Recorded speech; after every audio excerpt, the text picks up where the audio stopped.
We're here with Captain Edgar Reinfeld with the Wenatchee Police Department. Asked him to give us a little recap of what we can expect in terms of law enforcement activity in the aftermath, of course, of passage of I-1639 by the voters in the last election. That becomes law July 1st. So there's some things that gun owners should be aware of, also gun dealers as well, because there are some new rules that are in place. Regulation of so-called semi-automatic weapons, background checks and such are going to be improved or enhanced. So, Edgar, what's this going to mean for law enforcement? So the biggest thing I-1639 brings to law enforcement is a huge new burden of checks. The purchase of any semi-automatic rifle, which were long held to be an ordinary firearm, which has been redefined by this initiative, creates a need to check on those. There's a training component as well that is not defined, has not yet been written, and probably falls upon the FFLs and clubs and does not fall on law enforcement, despite people's initial read, okay, I'm going to go to the sheriff's office and get trained. You're not. You're not going to be coming here to get trained either unless something else changes in the rulemaking process as we work on this. So the biggest confusion for people is just what's going to be checked now and how it's going to be checked. For us, it means we're going to be doing hundreds more checks every month to do the your basic background check, which is literally just a criminal history check to ensure there's no disqualifiers for purchase or possession of a firearm defined not only by I-1639 but with handguns that we've always done. So it redefines some definitions. It changes a little bit of what we're doing, but the big like enforcement issues or anything like that are really not, there shouldn't be much of a change at all. Okay, but in terms of additional paperwork for you, I mean, it can become onerous. It's difficult. It's a large volume of material. It's a large volume of checks. So we expect this huge uptick in the amount of work we'll be doing in that area. We're kind of looking ahead and wondering if we're going to need to hire another clerk, another record specialist to help do this sort of work. And we'll see as we go along. We just don't know yet. So as July 1st comes and goes, we'll start tracking again. We've already tracked and laid out how many minutes to the 10th of a minute it takes to process a handgun or a pistol license transfer or a concealed pistol license. And as we add on to this, we'll keep going. We've seen a huge surge in applications for concealed pistol licenses.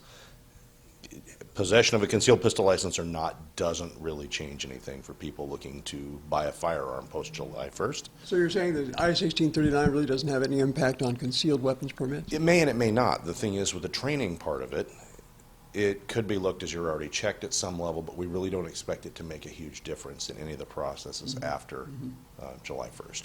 I think one of the major elements of this new law is the safe storage of weapons, primarily the assault-style weapon, or what they refer to as a semi-automatic.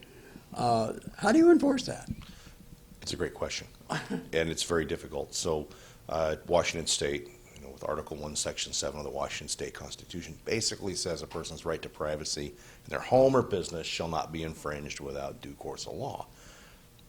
This is a law that says now, if you don't store it properly in your home and it's stolen and it's used and commit a crime, then you could be liable for a crime. I don't know how we ever validate storage.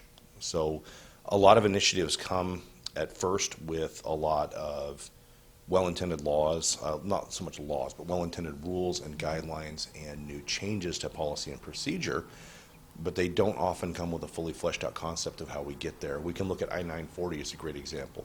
I-940 was brought forward by a lobby group that really wanted to see this, and it's not necessarily a bad thing. The House made a change, the governor signed it, it got kicked back, it went back through, it's been changed again. But as we started talking to some of those groups and going, well, this is the impact of this, like, oh, that's not what we meant. We know it's not what you meant, but it's what the word of the law comes down to, and then we have to work our way through these things. So with this safe storage component, how we get to an area where we would prosecute such a thing is a little bit beyond me, but it's also kind of obvious. If you leave your firearm in your unlocked car and it gets stolen, that's definitely a bad thing all the way around, and we see it many times every year.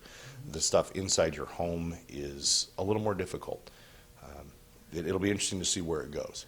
How about this provision that requires the law enforcement to do annual checks of those people out there that even should be in possession of a firearm? And that is the backbreaker work-wise. There's no rules established for it. We have no idea where we're going with this.